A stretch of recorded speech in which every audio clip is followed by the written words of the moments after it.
Have you ever tried decorating a cake or piping those tiny meringue cookies and realized it's way harder than it looks? Well, that's exactly what I learned in today's class. Something exciting and honestly a little bit tricky. Hey, I'm Shub and welcome back to episode 7 of Bake It Till I Make It. If you have been following my journey, you already know I have taken my first step into baking school. First, I set up all my equipment and collected everything I needed. You have to make sure the mixing bowl is completely clean and fat free. That's the golden rule for perfect meringue.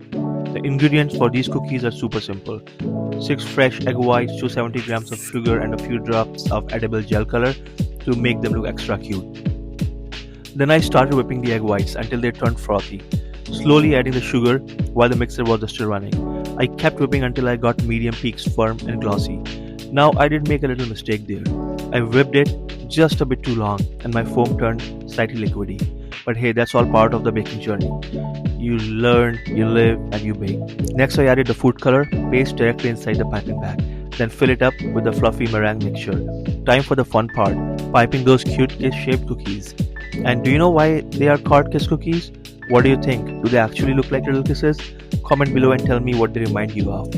I baked them at 212 degree Fahrenheit for 1 hour, then turned off the oven and let them dry inside for another hour. And that's it, my very first batch of Meringue Kiss Cookies is ready. They might not be perfect, but they're definitely sweet and colorful. Now it's the time to move on to the next exercise, whipping cream, masking and piping. I started by pouring 2 liters of whipping cream into the mixer. Here's a quick tip. Always make sure your bowl and whisk are nice and cold. It helps the cream whip faster and hold its shape better.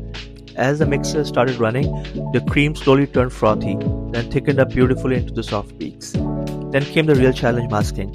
I scooped a generous amount of whipped topping onto the top of the cake and spread it outwards in a gentle and pedaling motion. Masking is done in 4 main steps. Cover the top, cover the side, clean up the side, and then clean up the top. The most important thing here, pay close attention to the angle of your palette knife. How it touches the top or the side of the cake makes all the difference.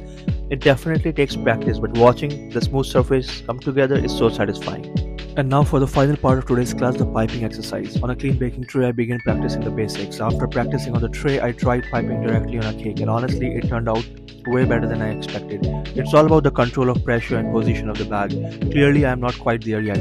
My piping still needs a lot of practice, but hey, it's not bad for my first attempt. Even my chef said so I will take that as a small win.